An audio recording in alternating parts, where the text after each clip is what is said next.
Bismillahirrahmanirrahim. Assalamualaikum warahmatullahi wabarakatuh. Selamat siang, selamat sore. Kembali lagi kita bertemu di mata kuliah Sistem Informasi Manajemen.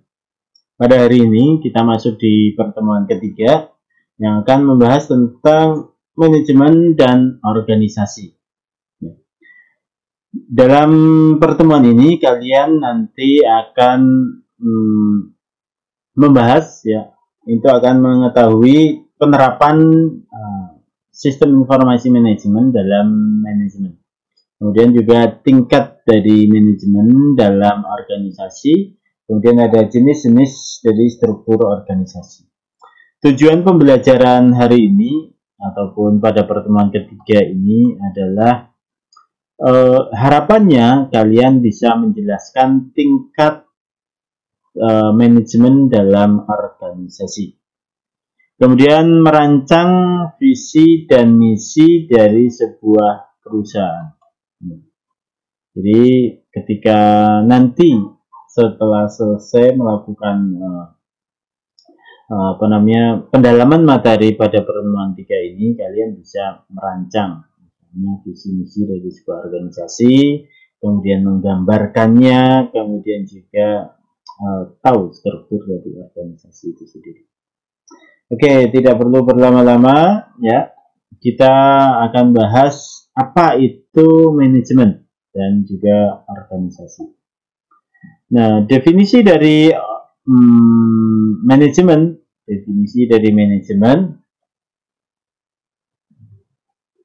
Nah, kita lihat nih definisi dari manajemen. Ada dua definisi yang perlu kalian ketahui. Yang pertama, definisi dari social science, encyclopedia. Nah, jadi manajemen menurut social science ini adalah suatu proses dengan mana pelaksanaan suatu tujuan tertentu diselenggarakan dan diawasi.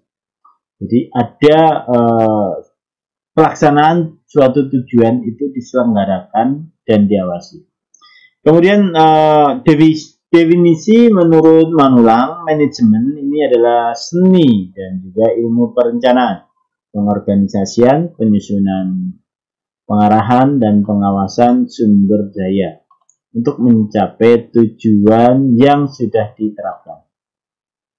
Jadi Manulang mengatakan bahwa manajemen ini adalah seni dan ilmu perencanaan. Seni dan ilmu perencanaan, mengorganisasi, kemudian menyusun, mengarahkan, mengawasi. Nah, itulah definisi dari manajemen.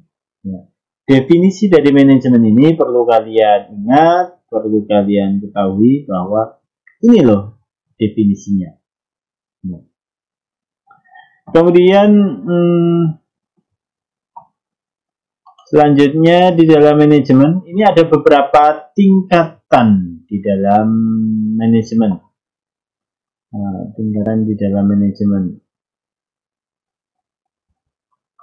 Nah, tingkatan dari manajemen ini berbentuk segitiga, atau piramid ya, piramida organisasi. Jadi di dalam piramida organisasi ini paling atas itu adalah top manager. Nah, top manager itu diisi oleh siapa aja? Biasanya diisi oleh direktur, wakil direktur, yang tugas dan fungsinya adalah melakukan perencanaan strategis. Nah, kemudian di level kedua atau di tengah-tengah itu adalah middle level manager. Nah, biasanya ini adalah subdit, misalnya kepala divisi, kepala bagian. Nah, itu biasanya tugas dan fungsinya adalah melakukan perencanaan manajemen. Itu middle level manager. Kemudian level yang ketiga adalah low level manager. Low level manager biasanya diisi oleh bagian-bagian supervisor, mandor, kemudian ada leader. Kalau di level paling bawah ini atau low level manager itu biasanya kegiatan ataupun fungsinya adalah perencanaan operasional. Jadi melakukan perencanaan operasional setiap hari. Nah, kemudian tingkatan dari manajer atau manajerial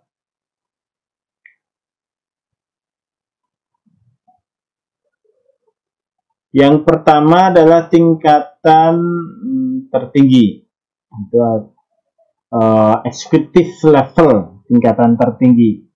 Nah, biasanya di dalam executive level ini diisi ada direktur, wakil direktur, itu perancangan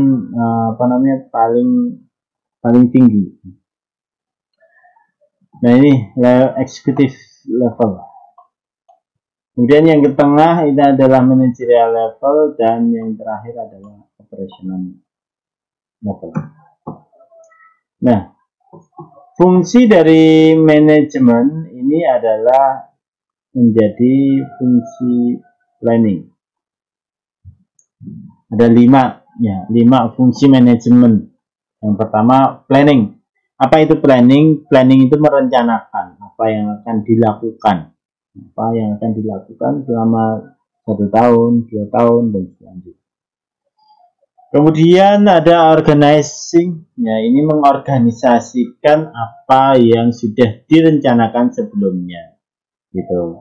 Jadi mengorganisasi. Kemudian ada staffing. Ini menyusun staff ya untuk kebutuhan organisasi yang diperlukan. Staffing. Kemudian yang keempat adalah directing. Directing ini mengarahkan secara langsung untuk melaksanakan rencana. Bilang direct. Kemudian yang keempat adalah fungsi dari manajemen, yaitu controlling. Jadi mengendalikan sumber daya. Mengendalikan sumber daya, menjaga agar tetap beroperasi secara optimal. Gitu. Kemudian kita lanjut. Nah, di dalam manajemen itu ada sifat informasi atau karakteristik informasi yang diperlukan oleh masing-masing tingkat. Jadi kan ada 3 tingkatan, ada top, middle, ada low level. Nah, ini ada tingkatan-tingkatan yang perlu diketahui. Tingkatan yang pertama ataupun sumber informasi. Sumber informasinya itu dari mana? Biasanya informasi eksternal ataupun internal. Jadi kebutuhan akan tingkat manajemen itu harus berhubungan dengan informasi. Kalau tingkatannya itu top, ya, top level, maka top level itu membutuhkan informasi dari internal dan eksternal. Eksternal itu bisa dari eksternal pemerintah, ada masyarakat, ada pesaing, ada supplier, dan sebagainya. Kemudian untuk middle ini membutuhkan informasi sifatnya tengah-tengah. Ya, sifatnya tengah-tengah ini untuk middle. Ya, ke atas juga ke bawah. Kemudian tingkatan low ini membutuhkan informasi internal aja, sedikitnya, dan sedikit eksternal. Data-data eksternal juga sedikit kalau di low level. Kemudian yang selanjutnya ini terkait dengan lingkup informasi. Lingkup informasi di sini kebutuhan akan informasi jika lingkup informasi ini digunakan untuk top level. Karakteristiknya kalau lingkup informasinya digunakan untuk top level, ini karakteristiknya memerlukan informasi organisasi secara global. Organisasi secara global. Informasi dan juga seluruh komponen organisasi. Ini untuk top level. Kemudian untuk middle, ini membutuhkan informasi yang semi global. Kalau untuk low ini membutuhkan informasi lokal, jadi di dalam, dari dalam aja, nggak perlu sampai keluar. Nah, kemudian karakteristik dari dilihat dari kurun waktu informasi. Ya, kurun waktu informasi. Kalau kurun waktu informasinya digunakan untuk top level, biasanya merupakan informasi yang jangka panjang. Rentak waktunya biasanya panjang, tergantung jenis perusahaan. Kemudian kalau middle, ya, untuk middle level itu biasanya membutuhkan informasi jangka menengah. Ya, informasi jangka menengah mudah ya. Kemudian untuk yang low level ini membutuhkan informasi yang jangka pendek tentunya. Nah, kemudian ada yang keempat ini terkait dengan kelengkapan data. Terkait dengan kelengkapan data, kalau digunakan untuk top level itu biasanya laporan permasalahan pokoknya aja apa. Detailnya kayak apa nggak perlu lihat, tapi permasalahan pokok apa jelaskan, selesai di situ. Nah, tapi kalau kelengkapan informasi untuk middle beda. Kalau di level middle ini biasanya memberikan laporan semi pokok. Ya, semi pokok itu pokoknya udah ada, kemudian ada data pendukung laporan. Nah, kalau kelengkapan informasi di low level baru ini memerlukan data yang lengkap. Gitu. Data lengkap dari masing-masing bagian. Kemudian karakteristik sistem informasi jika dilihat dari kelengkapan informasi, bukan kerincian informasi. Jadi rinci enggak? Ya, kerincian informasi.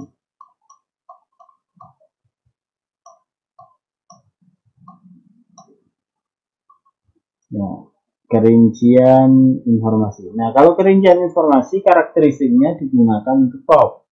Kalau untuk top biasanya informasi berupa ringkasan aja. Ya, bisa bentuk grafik ataupun diagram. Tapi kalau untuk level middle ini mempunyai informasi semi ringkas. Jadi selain ada grafik, ada diagram, bisa juga ada datanya langsung. Itu untuk middle. Tapi kalau untuk low ini memerlukan informasi lebih detail. Kemudian kurun waktu, ya, kurun waktu dari penyimpanan.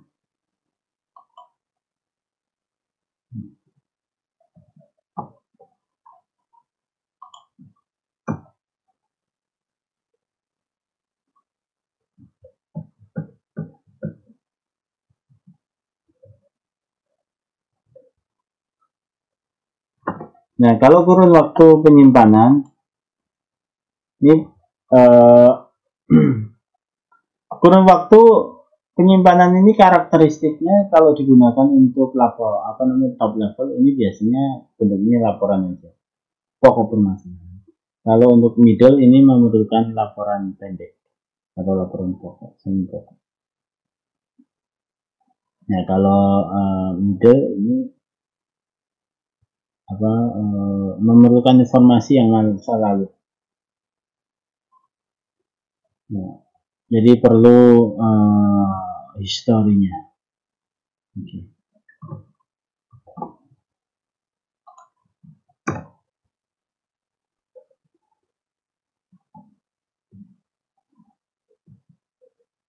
Oke ya, ini bisa kalian pelajari lagi detailnya. Kemudian peran manajer ataupun manajerial, dia itu harus berperan, kalau secara pribadi itu harus bisa berperan menjadi figurehead atau figur kepala. Manajer kadang-kadang sebagai tokoh biasanya. Kemudian sebagai leader. Nah, kalau sebagai leader itu bisa membimbing, mengarahkan, gitu ya. Kemudian kalau yang ketiga adalah sebagai penghubung atau liaison, penghubung. Jadi dia itu menjadi penghubung antar departemen, antara atasan. Gitu. Kemudian yang kedua, peran informasi. Jadi peran manajer terkait peran informasi ini adalah monitor, melakukan pemantauan. Kemudian juga diseminator, ini pewarta, menjadi warta atau juru rindu. Pewarta tidak menjadi woro-woro.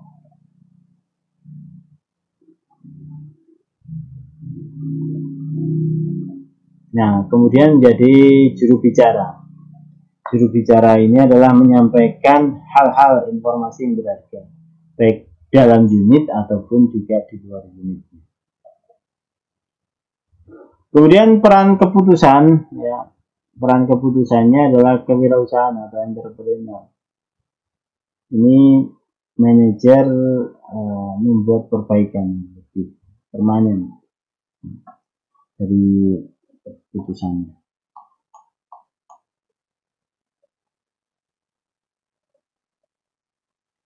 Kemudian ada disturb atau pemecahan masalah. Jadi seorang manajer itu bisa memecahkan masalah.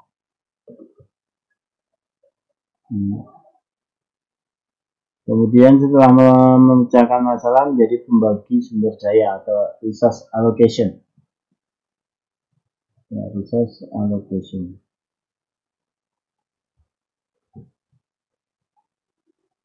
Kemudian selain menjadi resource allocation itu juga menjadi negosiator atau perunding. Ini peran-peran dari manajerial. Oke, kita lanjut. Nah, ini manajer. Manajer ini harus memiliki beberapa keahlian ya. Jadi keahlian komunikasi, kemudian keahlian memecahkan masalah. Ya. Bisa jadi manajer tapi nggak punya komunikasi, nanti hancur organisasi. Ataupun tidak bisa memecahkan masalah, ya hancur. Oke, kemudian pengetahuan dasar yang harus dimiliki dari seorang manajer yaitu komputer. Ya, komputer. Jadi harus tahu informasi dasar tentang komputer, mengoperasikannya seperti apa. Kemudian ada informasi. Nah, informasi di sini bisa nyaring dari informasi-informasi yang diterima. Oke, kita lanjut di organisasi. Apa itu organisasi? Jadi organisasi adalah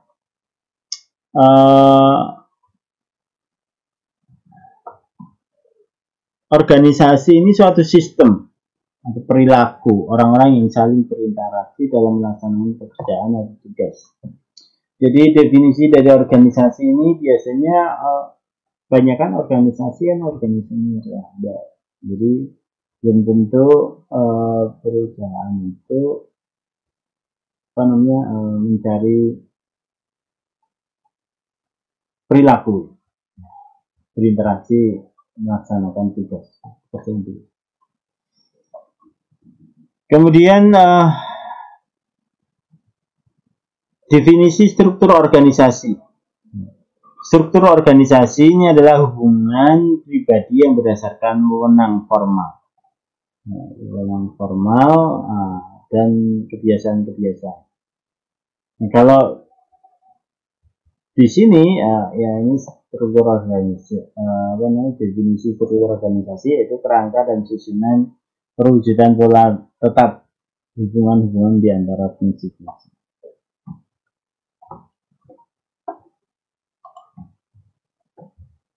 Nah, Di dalam struktur organisasi ini ada beberapa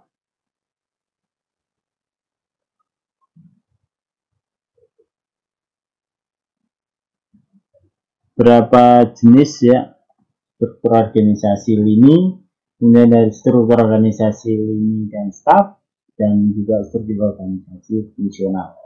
Ini ada ciri-ciri dan perbedaannya masing-masing. Nah, ciri-ciri dari perusahaan ini kita lihat di sini. Jadi perusahaan ini hubungan antar pimpinan dan bawahan ini masing-masing bersifat langsung atau garis wewenang. Antara pimpinan dan bawahan ini ada garis langsung. Kemudian jumlah karyawan sedikit, pucuk pimpinan biasa menjadi pemilik juga di dalam organisasi. Organisasi ini kecil. Nah, ini contohnya. Misalnya ada presiden, ada vice presiden, kemudian ini ada auditor, ini juga di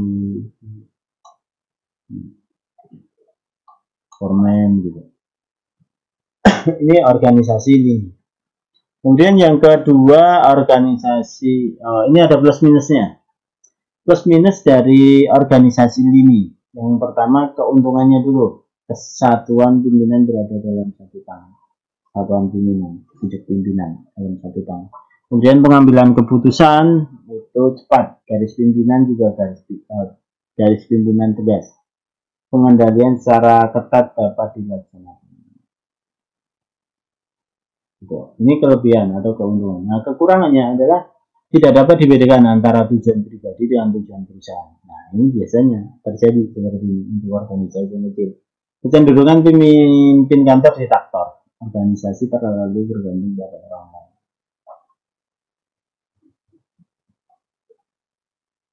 Kemudian organisasi terlalu bergantung pada orang satu, kesempatan karyawan berkembang terbatas. Ini kekurangan dari organisasi lini. Kemudian yang kedua, ini struktur organisasi lini dan staf. Kalau lini organisasi lini dan staf ini modelnya seperti ini. Ada BOD, kemudian ada GM, ada research. Nah, jadi organisasi lini dan staf ini organisasi besar dan kompleks biasanya. Organisasinya besar, kompleks. Kemudian jumlah karyawan juga besar. Hubungan antar atasan dan karyawan tidak bersifat langsung, kadang nggak ketemu. Jadi ini contohnya di sini nanti bawah banyak banget.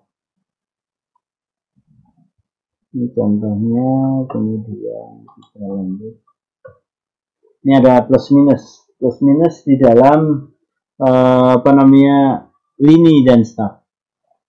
Ada keuntungannya adalah pimpinan tetap berada pada satu bagian. Adanya pembagian tugas yang tidak jelas dan juga bakat dapat dikembangkan.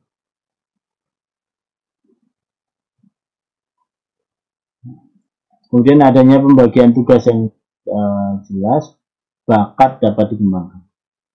Kemudian kelemahan, ini tidak ada perbedaan antara perintah dan bantuan. Solidaritas karyawan juga kurang karena tidak saling mengenal, juga persaingan kurang sehat. Itu bisa terjadi. Ini kelemahan dari struktur organisasi ini dan staf. Kemudian ada struktur organisasi untuk fungsional. Fungsional ini, ini agak berbeda nih tentang ini. Ya. Untuk organisasi fungsional ini pembidangan tugas dapat dibedakan dengan jelas. Fungsinya berdasarkan fungsi. Spesialisasi karyawan dapat dikembangkan dan dengan optimal maksudnya. Kemudian bawaan akan menerima perintah dari beberapa. Jadi ini untuk fungsional, ini bawahan akan menerima perintah dari beberapa atas. Ini contohnya seperti ini, ada chief executive, ada manager.